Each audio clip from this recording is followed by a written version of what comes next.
When you think of Poland, what comes to mind? I'm sure a lot of you guys are thinking, oh, it's a communist country, there are Arctic weather conditions outside, the food is terrible, the people are awful, super stern, the language sucks, etc., etc. What is it actually like to live in Poland? I have lived over here in Krakow, Poland for the last 4 years. I moved from America to Poland. I had no idea what to expect, and to be perfectly honest, some of these things did cross my mind whenever we said we were moving to Poland. So I'm actually here to tell you what it's really like to live in Poland. I'm going to be busting 7 common misconceptions that you may have about Poland, and hopefully it changes your mind a little bit about this country and entices you to either come visit, or if you're considering moving to Poland, why you should maybe consider coming to this beautiful country. So before we get started about these common misconceptions of what it's like to live in Poland, be sure to hit the subscribe button, hit that like button so I know you like this kind of video. I make a lot of content on my channel about my life in Poland and just my thoughts about living over here as an expat. So I hope you guys enjoy this, and let's go ahead and get started. So the first common misconception that I hear a lot about Poland, and to be honest, I thought about it too, was that Poland is very communist. Yes, Poland, it used to be a communist country, but that does not mean that it is communist now. I mean, the wall fell back in the early 90s, right? And so ever since the wall fell, Poland has really gone on a trajectory of being very modern, very fast. I have traveled throughout Europe so many times. I've been to so many countries, and every time I go to another country, especially in the West, I'm always amazed about how not as modern it feels in comparison to Poland. So here in Poland, especially Krakow, because that's where I live, there are so many modern buildings. The technology here is insane. The infrastructure is great.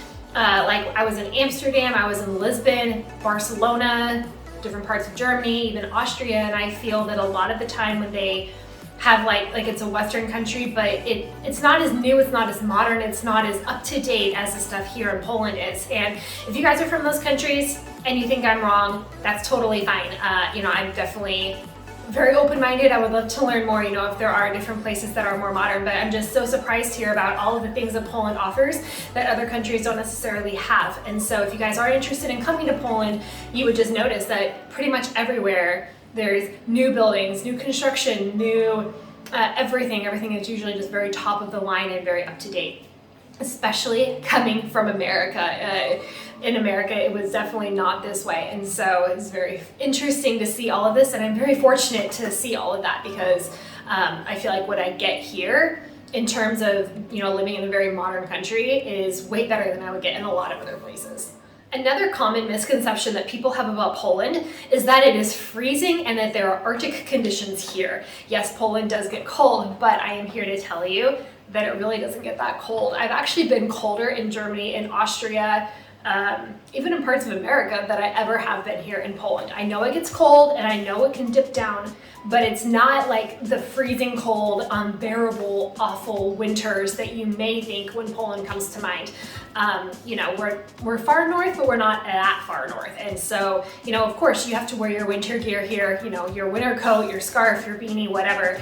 But generally speaking, it doesn't get down to like minus 20 Celsius every single day for 8 months out of the year. So that is something I was really surprised and pleasantly surprised to find out when I moved to Poland. Another common misconception about Poland is that there are no beaches. I mean, why would Poland have beaches, right? Wrong. Poland actually has a lot of beaches. We are on the Baltic Sea at the northern part. And so when you go up to the coastline, there are a lot of places to go and hang out on the sea. The water will not be warm. It is not going to be the same as going to Italy, Croatia, Albania, Barcelona, things like that. But you do have the sea, and in the summertime it is really nice to go up there. You have the nice beaches, you have some sand dunes that are really cool. You can go do a lot of activities up there on the beach and really just get like a beach vacation in Poland. So I was really surprised to learn that because I had no idea that Poland even had beaches, but there you go. If you're looking for something that's not super touristy, Poland could be your next beach destination. Another common misconception is that Polish food is bland. Well, in reality, Polish food is actually super versatile, and there is a lot more to eat than just cabbage and sausage and potatoes. So yes, of course, those do make up a big part of the Polish diet, but you can really branch out and get a lot more cuisine flavors and options. I guarantee you, you have at least heard of the pierogi, delicious, one of my favorite things to eat here in Poland. Another thing that's pretty popular here are the zapikiankas, so like the really long, open-faced sandwich type of thing, and you can just get it from one of the food trucks here or something and just eat it like that. You can have a bunch of different toppings and it's definitely popular. Another thing that I really like here is the płaszczki ziemniaczane, and that is like a fried potato kind of thing. It can be savory, it can be sweet. You can do it a lot of different ways and really dress up an average type of potato dish. And of course, you know, you can't get out of Poland without trying some of the wonderful types of desserts that we have. So we have the Polish cake, mazurka, super delicious. And we also have the pączki. Oh my gosh, the pączki is just so good. I love it. It's one of my favorites. We have, obviously, everyone seems to have their favorite option in Krakow specifically, but I like I'll have the picture here on the screen. They have multiple in town, but to me, that's my personal favorite. If you guys are from Poland, what's your favorite pączki? I would love to know. Another common misconception about Poland is that there's nothing to see or do here. I mean, why would I travel all the way to Europe and come to Poland when I could go to like Spain, Netherlands, Portugal, Germany, Austria, like all those popular places in Western Europe? Why would I come to Poland when there are other options available? I can see that because Western Europe has just, you know, it's blown up in terms of tourism. But man, you guys are really missing out if you think that Poland has nothing to offer, because it is very much not the case that there isn't anything to do here in Poland. So I have traveled pretty much everywhere in the country here. Over the last few years, I've just really seen a lot. And you have sea, you have mountains, you have skiing, you have the medieval stuff, you have history, you could spend so long in Poland, you could spend years and years and not see everything there is to see here in Poland. One of my favorite places is Torun. I think it's super underrated. I love that city. I actually have a video about me traveling to Torun a few years ago. I'll leave that up here in the card so you can go watch that after this. But my gosh, that was my favorite place. So if you guys are in Poland, I would definitely recommend. Another great place to go are the Tri-Cities up north, so Gdańsk, Sopot, and Gdynia. Beautiful area. I love that area of the coastline.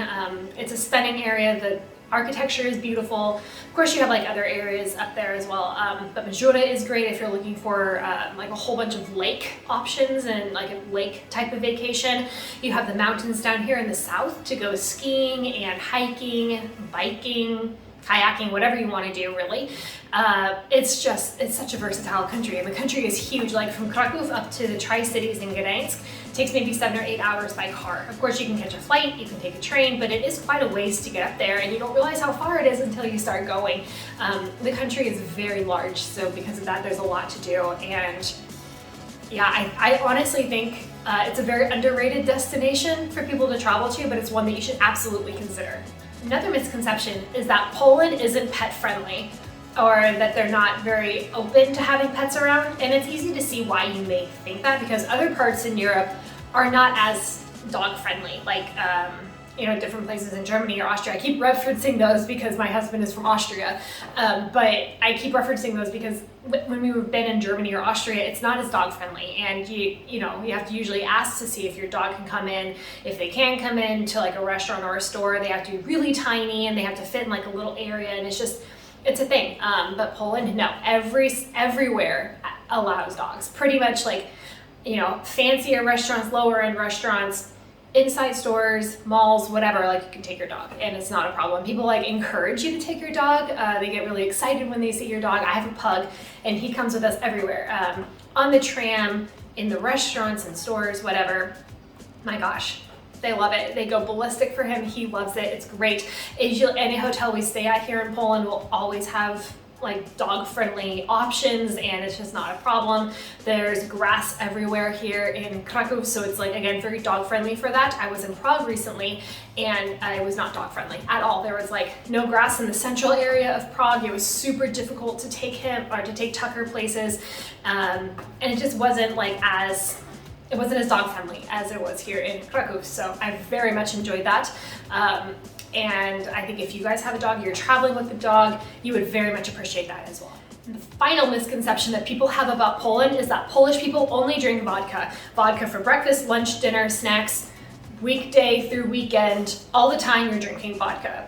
I would say No, but also yes. So let me clarify. People here will drink vodka on like really special occasions, like a wedding or a birthday or whatever, and they will go hard. But during like the weekday as a normal like everyday type of thing, you know, coffee, wine, compotes, juices. Oh my God, juices are such a big thing here, way more so than I thought. So like you're not drinking vodka all the time every day, but when Polish people do drink vodka, they do go hard and they do use vodka as like part of celebrations. So very interesting, but yeah, don't get it twisted. They do drink vodka, but not like all day, every day. I mean, maybe some people do, but I mean, at least the people I know and talk to don't drink vodka all that often. And there you go. Those are 7 misconceptions that you may have had about Poland that I hopefully clarified a bit for you. So if you guys are interested in coming to Poland and you are wanting to tour a little bit more of this country, come see what it's about, even if you are considering moving here or looking at a job transfer, I hope this kind of clears up some questions that you may have about Poland. But I would love to know in the comments below what you guys like about Poland, what misconceptions you have about Poland, and if there's anything you want to know. And also, if you are a Polish person, I would love to hear what your thoughts are about these things that I talked about today. So thank you guys so much for watching this video. Again, be sure to hit the subscribe button, give it a thumbs up, and I will see you in my next video.